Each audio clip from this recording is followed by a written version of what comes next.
எல்லாருக்கும் வணக்கம். மீண்டும் மெய்ப்பொருள் காண்க தளத்திற்கு எல்லாரையும் நான் வரவேற்கிறேங்க. முதல்ல சர்வதேச சந்தைன்னு எடுத்துக்கிட்டோம்னா, நேத்து அமெரிக்கன் மார்க்கெட் நல்லாவே ஏறி இருந்தது. நாஸ்டாக் வந்து ஒரு 2.75% அப்பு, டவ் வந்து ஒரு 1.23% அப்பு, S&P 500 ஒரு 2% அப்புங்க. என்ன காரணம் அப்படின்னா, இந்த சைனாவுக்கும் USA-க்கும் நடுவுல இந்த ட்ரேட் வார் அப்படின்றது கொஞ்சம் டீஎஸ்கலேட் ஆன மாதிரி தெரியுது. டீஎஸ்கலேட் ஆயிருக்கு அப்படின்னு சொல்லி இன்வெஸ்டர்ஸ் ஃபீல் பண்ணியிருக்காங்க. அதனால கான்ஃபிடென்ட்டா பணத்தை போட்டு மார்க்கெட்டை ஏற்றிருக்கிறாங்க. குறிப்பா டெஸ்லாவோட ஷேர்ஸ் எடுத்துக்கிட்டோம்னா 5% அப்புங்க. என்ன காரணம் அப்படின்னா, எலான் மஸ்க் அவர்கள் ட்ரம்ப் அட்மினிஸ்ட்ரேஷனோட இவரோட இன்வால்மெண்ட் அந்த டிபார்ட்மெண்ட் ஆஃப் கவர்மெண்ட் எஃபிஷியன்சின்னு இருக்கு இல்லையா, என்னோட இன்வால்மெண்ட்டை நான் கொஞ்சம் குறைச்சிக்குவேன். இனி வரக்கூடிய காலங்களில் நான் கம்பெனியோடைய மேனேஜ்மெண்ட்ல நிறைய ஃபோக்கஸ் பண்ணுவேன் அப்படின்னு சொல்லியிருக்காரு. கம்பெனியோட ப்ராஃபிட்ஸ் எடுத்துக்கிட்டீங்கன்னா இப்போ ரீசென்ட் குவார்ட்டர்ஸ்ல 71% வரைக்கும் நெட் ப்ராஃபிட் வந்து குறைஞ்சிருக்கு. ஸோ இது வந்து இன்வெஸ்டர்ஸ்க்கு ஒரு கான்ஃபிடன்ஸை கொடுத்துருக்கும். அதனால ஒரு 5% எடுத்து மேலே ஏற்றிருக்காங்க. அடுத்து கோல்டு எடுத்துக்கிட்டோம் அப்படின்னா ப்ராஃபிட் டேக்கிங் வந்து நடக்கிற மாதிரி தெரியுதுங்க. தென் 10 இயர்ஸ் யூஎஸ் ட்ரெஷரி ஈல்ட் அப்படின்னு எடுத்துக்கிட்டோம்னா 4.38% இருக்கு. இன்வெஸ்டர்ஸ் கான்ஃபிடென்ட்டா இந்த ட்ரேட் வார் டீஎஸ்கலேட் ஆயிரும் அப்படின்னு நினைச்சிட்டு நிறைய இன்வெஸ்ட் பண்ணியிருக்காங்க. பட் இதற்கு மத்தியில் சைனா என்ன சொல்றாங்க, நாங்க வந்து இன்னும் பேச்சுவார்த்தை ஆரம்பிக்கவே இல்லை அப்படின்னு சொல்றாங்க. அடுத்து இந்திய சந்தைன்னு எடுத்துக்கிட்டோம்னா நேத்து மார்க்கெட்ல எஃப்ஐஐஸ் ஸ்ட்ராங்கா உள்ள வந்திருக்காங்க. நெட் பையர்ஸா இருந்திருக்காங்க. 8,250 crores worth of shares net பையர்ஸா வாங்கியிருக்காங்க. டிஏஎஸ் கொஞ்சம் வித்திருக்காங்க. தென் ஏப்ரல் 7 இருந்து ஏப்ரல் 24 வரைக்கும் எடுத்துக்கிட்டோம் அப்படின்னா மார்க்கெட் வந்து 21,160 இருந்து 24,320 வரைக்கும் ஏறி இருக்குங்க. அதனால இன்னைக்கு வந்து மார்க்கெட்ல ஒரு ப்ராஃபிட் புக்கிங்கா கூட இருக்கலாம். இன்னைக்கு நிஃப்டி 50 ஒரு 1.37% குறைஞ்சிருந்தது. நான் பாக்குறப்ப பேங்க் நிஃப்டி ஒரு 1.58% குறைஞ்சிருந்தது.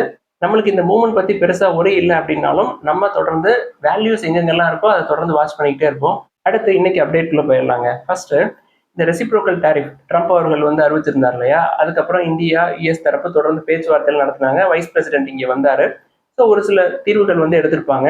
யுஎஸோட ட்ரெஷரி செக்ரட்டரி ஸ்காட் பெசன்ட் அவர்கள் என்ன சொல்றாங்க, இந்த bilateral trade agreement across the nation எல்லாருமே பேசினாலும் India could be the first nation, நம்ம தான் ஃபர்ஸ்ட் இந்த பைலேட்டரல் ட்ரேட் அக்ரிமெண்ட் சைன் பண்ணுவோம் அப்படின்ற மாதிரி செய்திகள் வந்திருக்குங்க. அடுத்து மியூச்சுவல் ஃபண்ட்ல இன்வெஸ்ட் பண்றதை பத்தி பிஎஸ்சி லிமிடெடோட எம்டி சுந்தரராமன் ராமமூர்த்தி அவர்கள் என்ன சொல்றாங்க, நம்ம மாதிரி சின்ன சின்ன ரீட்டைல் இன்வெஸ்டர்ஸ் மார்க்கெட் பத்தி எந்த நாலேஜுமே இல்லாம டைரக்டா ஈக்விட்டிஸை வாங்கி பெரிய லாஸ் ஆகிறதுக்கு மியூச்சுவல் ஃபண்ட்ஸ்ல நீங்க வந்து இன்வெஸ்ட் பண்ணலாம் அப்படின்னு சொல்றாங்க. அதாவது குறிப்பா எதை எக்ஸாம்பிளா சொல்றாருன்னா, நீங்க வந்து காய்கறி வாங்க போறீங்க. காய்கறி வாங்க போறப்ப ஒன்னு அழுகி இருக்கா, நல்லா இருக்கா, முத்தலா இருக்கா, வத்தலா இருக்கா அப்படின்னு சொல்லி பார்த்து பார்த்து வாங்குவீங்கல்ல. பணத்தை கொடுத்து பொருளை வாங்குறப்ப இவ்வளவு பார்க்குவீங்க இல்லையா, அதே மாதிரி நீங்க உங்களோட ஹார்ட் அண்ட் மணியை கொண்டு போய் ஈக்விட்டியில யாரோ சொல்றாங்க அப்படின்றதுக்காக அப்படியே போட்டு அதை வாங்காதீங்க. நல்லா அதை ஸ்கேன் பண்ணி வாங்குங்க அப்படின்னு சொல்லலாம். அவர் என்ன சொல்றாரு, மியூச்சுவல் ஃபண்ட்ல இன்வெஸ்ட் பண்ணுங்க அப்படின்னு சொல்றாரு. பட் நம்ம என்ன சொல்றோம், எப்படி காய்கறி வாங்குறப்ப எல்லாத்தையும் பார்ப்போமோ ஸ்கேன் பண்ணுவோமோ, அதே மாதிரி மார்க்கெட்ல ஈக்விட்டிஸை வாங்குறதுக்கு நம்மளும் இதை கத்துக்கணுங்க. காய்கறி வாங்க நம்ம பிறந்ததுல இருந்தே கத்துக்கல, பல ஆண்டுகளுக்கு அப்புறம் நம்ம அந்த விஷயத்தை கத்துக்கிறோம். அதே மாதிரிதான் ஈக்விட்டிஸ் வாங்குறதுக்கும் நம்ம போக போக கத்துக்கலாம். இது வந்து ஒரு பெரிய கம்பு சுத்துற வேலை கிடையாது, ரொம்ப எளிமையான வேலை தான். அடுத்து ஒரு சில நிறுவனங்களுடைய Q4 ஃபினான்ஷியல் 25 ரிசல்ட்ஸ் எல்லாம் வந்திருக்கு. அதெல்லாம் சுருக்கமா பார்ப்பாங்க. ஃபர்ஸ்ட் எல்என்டி டெக்னாலஜிஸோட Q4 ஃபினான்ஷியல் 25 எடுத்துக்கிட்டோம்னா நெட் ப்ராஃபிட் 9% விழுந்திருக்கு. ரெவன்யூ 18% ஏறி இருக்கு. கம்பெனி வந்து 38 rupees பெர் ஷேர் டிவிடெண்ட் வந்து அனௌன்ஸ் பண்ணியிருக்காங்க.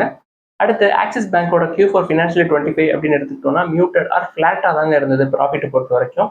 பட் டெபாசிட் 10% ஏறி இருக்கு year on year. But HDFC bank, ICICI bank எல்லாம் வந்து டெபாசிட்ல ரொம்ப ஸ்ட்ராங்கா இருந்தாங்க. 14% வரைக்கும் ஏற்றிருந்தாங்க. இந்த நெட் இன்ட்ரெஸ்ட் இன்கம் 5.5% தான் ஏறி இருக்கு. இது ரொம்ப கம்மிங்க. ஆக்சிஸ் பேங்க் இன்னைக்கு பயங்கரமா கீழே விழுந்திருக்கு. தென் நல்ல விஷயம் என்ன அப்படின்னா என்பிஏ குறைஞ்சிருக்குங்க. கம்பெனி வந்து ₹1 டிவிடெண்ட் அனௌன்ஸ் பண்ணியிருக்காங்க per ஷேருக்கு.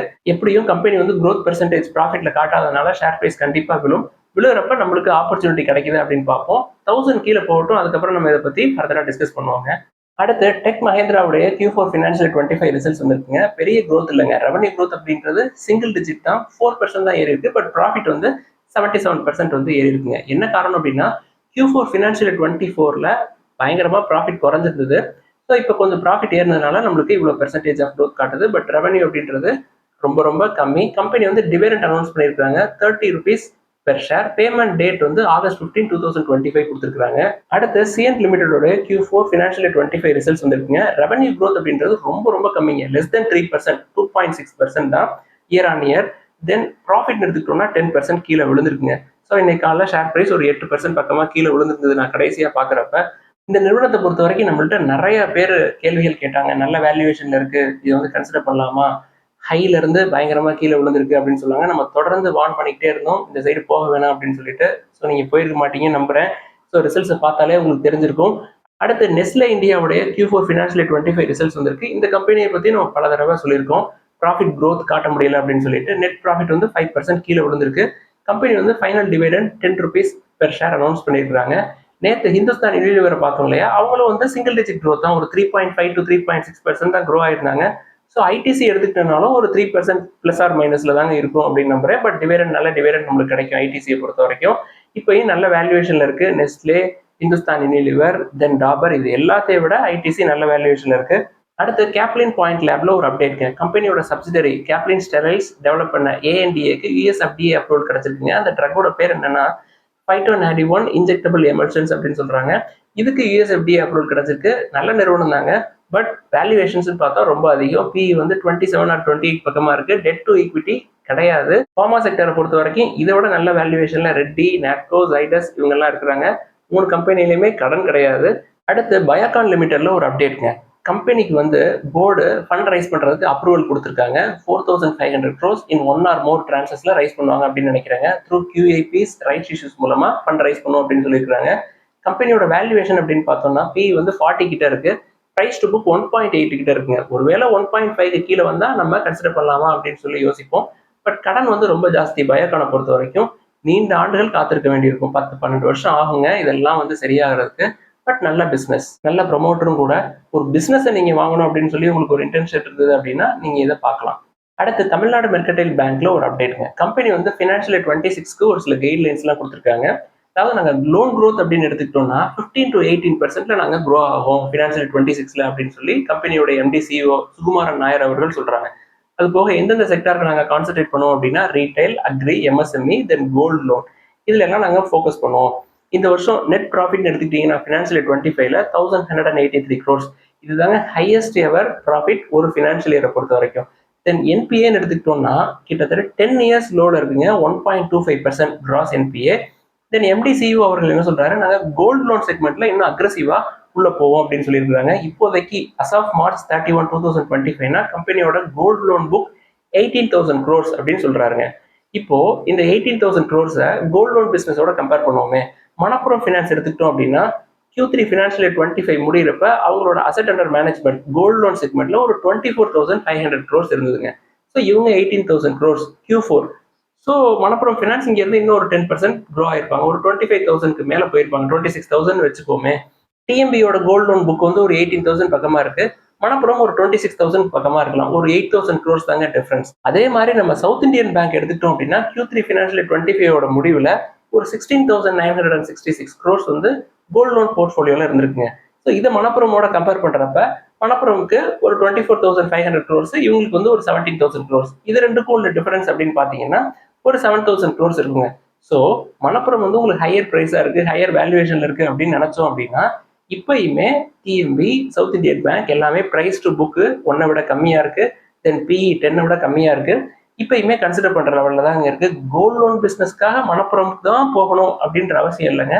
TMP, south Indian bank இது எல்லாமே வந்து நல்ல செலக்ஷன்ஸ் தான் என்னை பொறுத்த வரைக்கும். சவுத் இந்தியன் பேங்க், மணப்புரம் ஃபினான்ஸோட Q4 ரிசல்ட்ஸ் வந்த உடனே இன்னும் டீடைலா இதை பத்தி பேசுவோம். அடுத்து 2 வீலர் செக்மெண்ட்ஸ்ல ஸ்கூட்டர்ஸ் மட்டும் எடுத்துக்கிட்டோம் அப்படின்னா ஃபினான்ஷியல் 25ல ஹையஸ்ட் எவர் சேல்ஸ் நடந்திருக்குங்க. 6.5 மில்லியன் யூனிட்ஸ் வந்து வித்துருக்காங்க. ஒரு மில்லியன் அப்படின்றது 10 லட்சம். 6.5 into 10 lakhs போட்டுக்குங்க. இதுல மேஜர் மார்க்கெட் ஷேர் யார்கிட்ட இருக்கு அப்படின்னா இந்த ஹோண்டா, அவங்களோட ஆக்டிவா வேரியன்ட் இருக்கு இல்லையா, அவங்களுக்கு தான் வந்து மார்க்கெட் ஷேர் ரொம்ப ரொம்ப அதிகம். 42% மார்க்கெட் ஷேர். 2 வீலர் செக்மெண்ட்ல ஹீரோவுக்கு டஃப் காம்படிஷன் வந்து இந்த ஆக்டிவா வச்சு தாங்க அவங்க கொடுக்குறாங்க. பட் நம்ம இப்போ பார்க்கறது ஸ்கூட்டர் செக்மெண்ட்ஸ் தான் சொல்றோம். தென் டிவிஎஸோட மார்க்கெட் ஷேர்னா 26%, கொஞ்சம் ஏறி இருக்கு. தென் பஜாஜ் ஆட்டோ அப்படியே டபுள் ஆக்கியிருக்காங்க. அவங்களோட ஸ்கூட்டர் செக்மெண்ட்டை பொறுத்த வரைக்கும் 2%லேருந்து 4.1% ஆகியிருக்காங்க. தென் சுசுகி மெயின்டைன் பண்றாங்க, 15% இருக்கிறாங்க.